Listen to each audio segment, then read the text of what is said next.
Hello, wary traveler. Welcome to this rare gaze into official Brotherhood business. Safer to sit off to the side and out of any blast range as this story begins. Because you know what they say.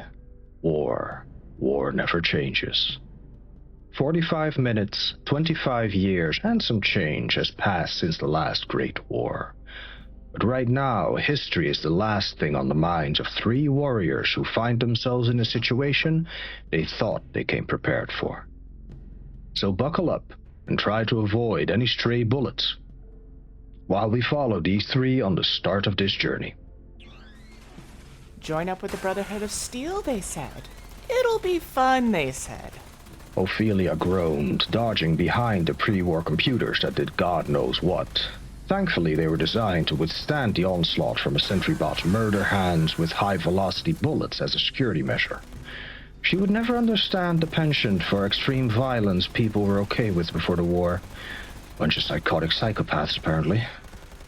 She pulled out her compact mirror and used it to peek around the computer her back was against, catching sight of the sentry bot that seemed super focused on obliterating someone on the other side of the room. Paladin Romani and Knight Shin were somewhere firing back, and likely also ducked behind more computers because you could hear them both swearing. You two ain't dead yet, are ya? For the moment. No thanks to you. We're going to run out of bullets before it does. We need to find a way to shut it down. A ricochet screamed past Ophelia's head and she smirked, always one quip away from disaster. I have a plan. Just keep it distracted. You're doing great, by the way. Ophelia responds in her usual joking tone. It kept the mood light most of the time, at least for herself, and staved off panic. She activated her Chinese stealth armor, the one thing in the waste she had obtained that made it feel like Santa Claus was real. Slowly, she came out from behind the computer. Shin and Romani coming into view as they continued to draw the bot's fire as she moved down the walkway. Both of them with no helmet for some ungodly reason. She made a mental note that if they made it out of this, she would get them both helmets for Christmas. Silently, Ophelia crept closer and closer, her heart pounding in her chest, but her focus laser sharp. She could see the wires of the SentryBot power conduits peeking out of its metal head plating, and she licked her lips, calculating her plan of attack carefully.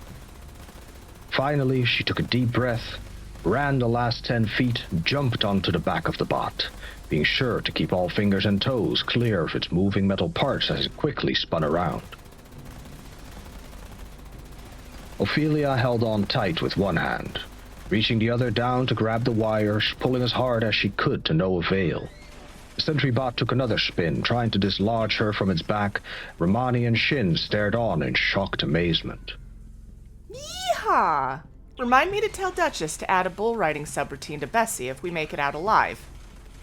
Ophelia called out, hoping the inertia might help pull the wires loose. But no such luck. So she grabbed her boot knife and began cutting. The action was supremely difficult as the SentryBot continued spinning one way, then the next, now firing in all sorts of directions. Ophelia hunkered down, holding on for dear life as she sawed into the thick wire, slipping and slicing a nice cut into her arm. Everything around her was a blur as adrenaline kept her on task, not willing to be taken out by a bucket of bolts. Finally, the bucking bot stopped, its fence spewing hot steam into the air as the connection was severed. She quickly hopped off and stumbled away from it, unsure if it would explode or not. Maybe hide for a minute, she said, waving her two comrades back behind the computer where they were peeking out from.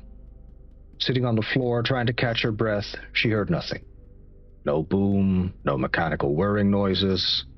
Her eyes met Shin's, who was obviously waiting for the same thing. He went to peek, quickly ducking back down as that was the moment the SentryBot chose to go mini-nuclear. Well done, Initiate. Now we can look for the radio transmitter. After the Initiate sees to her wound, it would appear she was a little careless. Oh, please. Let's see you sever an inch-thick power cord while being bucked around by a 2-ton Bronco, while being shot at. Perhaps if you hadn't set the damn thing off to begin with. It was, unfortunately, unavoidable. Though it became that much harder to deal with when the two loudest door knockers this side of the Appalachian Mountains showed up. Door knockers that for some reason forgot part of their armor at home. Where is your helmet, Knight? Knock it off, you two. For Christ's sake, you bicker worse than children. Shin, get her wound wrapped and the ultrasight installed while I go inspect the transmitter. Romani tossed him a first aid kit, turned and clunked off. Shin, catching the kit, just stared at her as she walked away, his expression a little harder than normal, before he climbed out of his power armor, wearing nothing but his orange and beige jumpsuit. Ophelia looked from Romani back to Shin, taking in his expression as she refrained from making an orange creamsicle joke. His gaze locked on Romani as his hands fumbled with the first aid kit. If you stare hard enough, she might explode. Shin's dark brown eyes shot to her, though he just blinked and frowned even more, somehow, before looking at the kit in his hands as he pulled out antiseptic and bandages, ignoring her comment. Let's get this done quickly.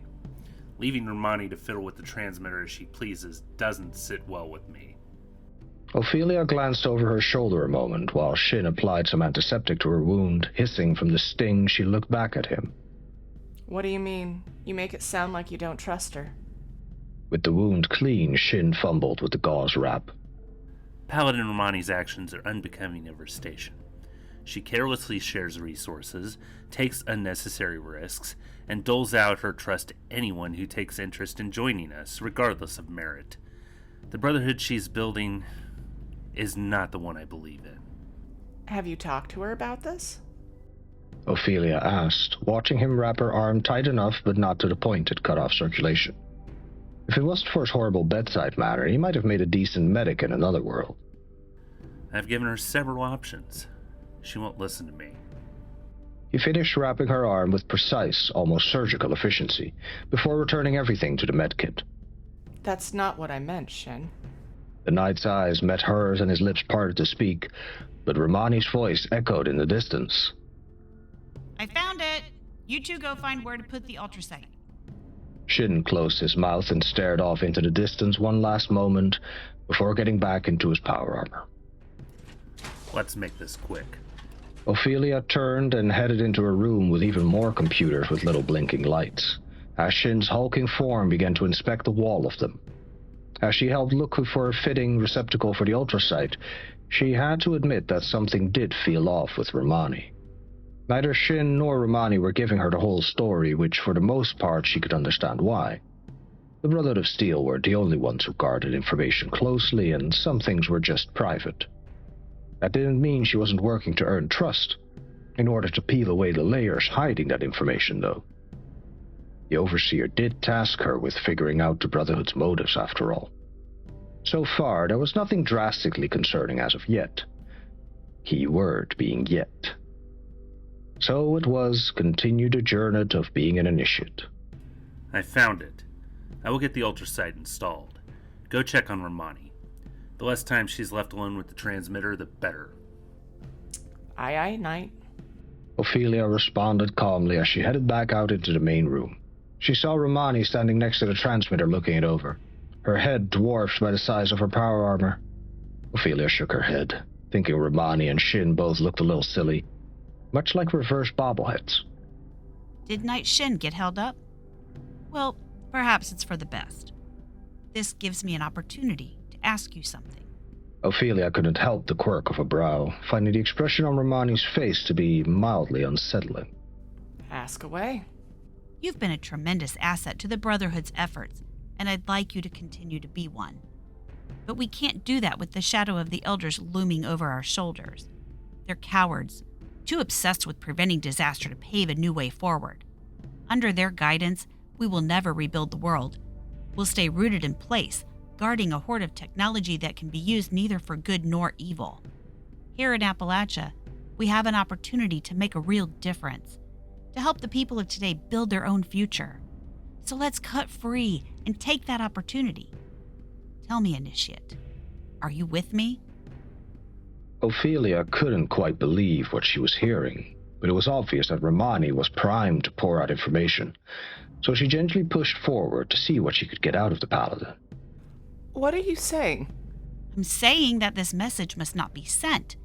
I believe in the Brotherhood of Steel, so much so that I would rewrite its customs and lead it on the right path. Reestablishing contact with the Elders will only shackle us, possibly even destroy us. So we must disable this transmitter permanently. This is a choice that can never be undone. So tell me, do you support the growth and outreach of the Appalachian Brotherhood of Steel under the command of Paladin Layla Romani? Or are you beholden to the fearful, outdated mandates of the Elders, to whom our very own Knight Daniel Shin vows his loyalty? Contacting the Elders might destroy us? That doesn't make any sense. How can you be so sure? There has to be something you're not telling me, Paladin. Something happened during our journey to Appalachia. A mistake that cost the lives of an entire town, likely countless more. If Knight Shin gets an opportunity to speak with the Elders, he will confess to this incident and to us breaking their direct orders. We'll have our titles stripped, our influence rendered illegitimate. Everything we worked for here will be gone. But if circumstances prevent us from establishing contact, we will continue on as a sanctioned offshoot of the Brotherhood of Steel. We'll be able to spread its authority and goodwill across the nation. Is that not something worth fighting for? Ophelia's stomach churned, feeling like she was being campaigned to, but she pushed again. What was this incident? You must recall the Brotherhood weaponry we tasked you with retrieving. We had claimed the entire cache from a military facility in the Midwest. It was meant to stay under Brotherhood protection, until we came across a town under threat of a massacre by some raiders. We equipped the townspeople with the weapons and fought by their sides. But it wasn't enough. The raiders won. They took possession of the weapons, and they've been running wild ever since. It's my belief that we must learn from our mistakes, but Knight Shin hangs on to them. He cannot move forward until he confronts the past, until he lays out guilt on display for the Elders. I say that we can, that we must, move forward on our own. She was being campaigned to, Romani smearing her opponent included. Ophelia wasn't sure if the paladin had a background as a politician, but it didn't remove the slight feeling of slime. However, this tragedy was painting a much clearer picture of Romani and Shin, so she continued. That sounds horrible. It was harrowing. Those civilians trusted us to save them. We lost one of our own as well, Knight Connors. May he rest in peace. We disobeyed orders, handing out those weapons instead of safeguarding them. Perhaps it would have been forgivable had we succeeded, but the Elders would take this failure as proof of the danger of unrestrained technology. They would double down on the fearful conservatism I've tried so hard to steer them away from. We cannot let that happen. At this stage, the Brotherhood still has a chance to be something better. Ophelia blinked, processing everything she was hearing. Shin wanted to take accountability for this mistake, yet here Romani was wanting to run from that accountability by cutting off communication with the Elders, and still wanting to use the Brotherhood banner for her own gain. Why should I help you? Sounds to me like you're just trying to escape accountability. This is not about me, Initiate. This is about the people we can help. It's about the promise of a better future, one we can only deliver with our very own untethered hands. Regardless of Ophelia's current feelings about the man, he may be a pain, but he was not a bumbling idiot who blindly followed. His resistance with Romani should have proven that. What if Knight Shin is right? There's a thin line between order and blind obedience. At one time, I may have trusted Shin to stay on the right side. He's always been strict, dedicated, disciplined. But following these events, he became guarded. He doesn't let up for even a second. If he continues this way, I worry he will lose sight of why he joined the Brotherhood in the first place. Ophelia stood and stared at the paladin a moment before shaking her head, a feeling of alarm creeping up her spine. Her stance in this moment solidified. Do you hear yourself? He suffered a huge loss. You both did. That doesn't mean that the Elders are just going to throw you out, but even if they did, you could all still do some good.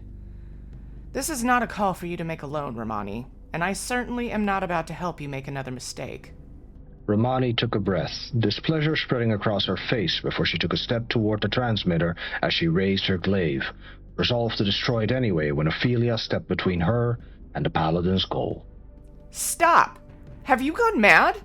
Get out of my way, Initiate. No! Shin's clunky footsteps came bounding over, having heard the commotion. What is going on out here? Romani is trying to destroy the transmitter. Ophelia responded, her gaze locked defiantly on Romani, whose glaive was still raised in attack position. You don't understand what the Elders will do if we relay our mission to them, Initiate. We need to break away from their influence. How do you know that? You haven't even given them a chance to respond.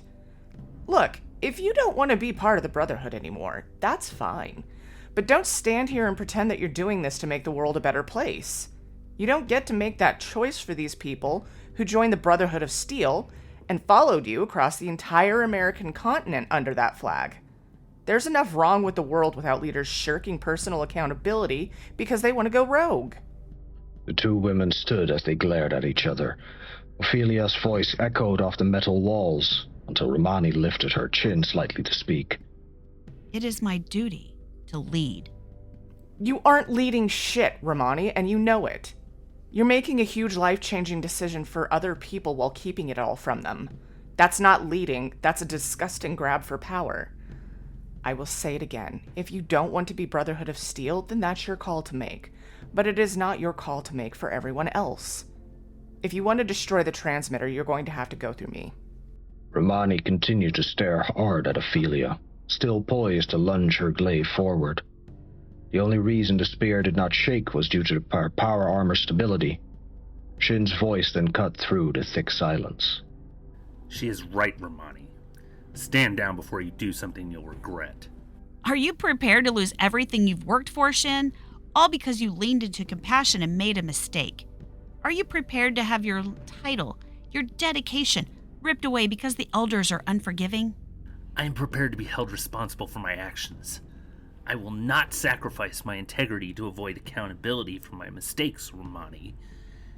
If the Elders choose to strip us of our titles, then that's their call to make. But I also know that it's not the end of the world.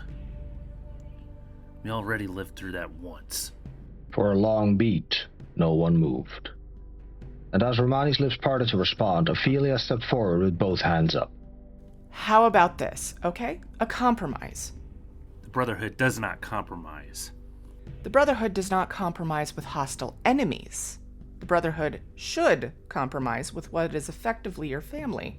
If you cannot do that, the Brotherhood will fall apart. The compromise is this. The transmitter is in horrible shape. This place was enclave run and really should be checked out thoroughly before transmitting sensitive information. Let Valdez send a team to look everything over, repair it, because this could be useful outside of contacting California. Until then, you two can have a come to Jesus and actually communicate like adults and work this out. Are either of you capable of that? At least trying? Before either could reply, their radios flared to life. Powder Romani and Night Shin. We are under attack. I repeat, we are under attack. Unknown assailants are... The three of them looked at one another, but it was Romani who broke the silence. I don't see as we have any other choice now. We need to head back and discuss this further after we've dealt with this new development. Is that agreeable to you, Night Shin? Fine. But this discussion isn't over. Romani lowered her glaive and gave Ophelia one last hard look before turning and heading for the door. Shin, wanting to keep Romani in his sights, waited for her to pass as he gave Ophelia a long, unreadable glance before also heading out. Ophelia released the tension in her body now she wasn't staring down a power armor-clad paladin and took up the rear. Atlas was in trouble, which on its own was quite concerning as she couldn't think who would be so brazen. But they were about to find out. The trek back was quiet. Paladin Romani at the front, Night Shin behind her, and Ophelia the Vault Dweller taking up the rear. Ophelia figured it was a good sign that Romani trusted Shin not to shoot her in the back, but then again, Shin really didn't seem like the murderous type. That just left a clump of their steps to listen to as they made their way through the forest. until Ophelia turned to dial on her Pip-Boy, tuning into Appalachia radio. Julie's voice ringing out before the newest Wasteland hit came on. Shin stopped and turned to look at her. Is that really necessary? The sound of you two walking is going to drive me nuts. You'll give away our position. You realize power armor isn't quiet, right? Shin rolled his eyes and trudged on. He figured she had stood up to Romani, he would let her attitude slide for now. Appalachia waited, as always. Angry, alive, and dangerous.